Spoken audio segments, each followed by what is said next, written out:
മാഷിനെ തൂക്കിയെടുത്ത് ആശുപത്രി കൊണ്ടാ. പഴയ വീസ തട്ടിപ്പോയ നമ്മുടെ തലയിലാവും.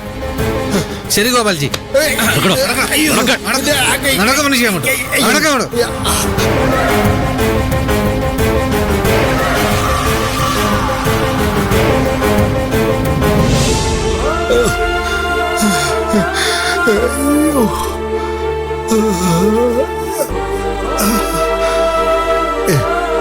മാഷേ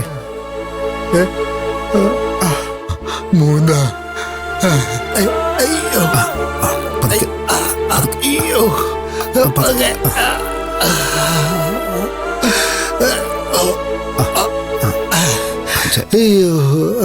മൂന്നായിരിക്കും. എന്താ മാഷ ഉണ്ടായേ?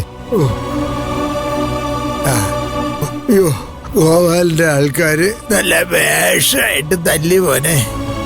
മാഷിന് അവർക്കെതിരെ കേസ് കൊടുക്കണോ? ഞാൻ കൂടെ നിൽക്കാം മാഷേ. അയ്യോ, എന്നിട്ട് എന്തിനാ? മാഷിന് കൂടുതൽ തല്ലി വാങ്ങി കൊടുക്കാനാണോ?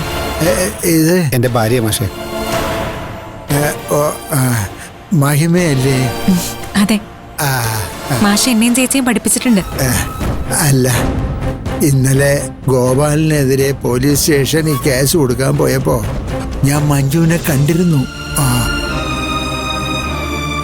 ആ കേസ് കൊടുത്തതിന്റെ ഫലമായിട്ടായിരിക്കും മാഷിന് ഈ തല്ലു മുഴുവൻ കൊള്ളേണ്ടി വന്നത്. മഹിമേ,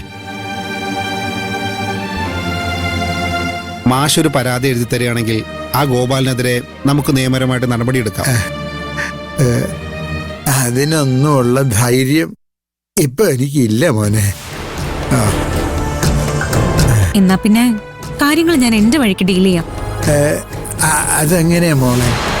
മാഷ് കേസിനോ പരാതിക്കോ ഒന്നും പോണ്ട. സുഖമായി വീട്ടിൽ ചെന്ന് വിശ്രമിച്ചാൽ മാത്രം മതി. വീടിനെ സംബന്ധിച്ച എല്ലാ ഡോക്യുമെന്റുകളും വീട്ടിലെത്തും. അല്ല, മഞ്ജു ഒരു പോലീസുകാരിയല്ലേ? അവളെ കൊണ്ട് സാധിക്കാത്തത്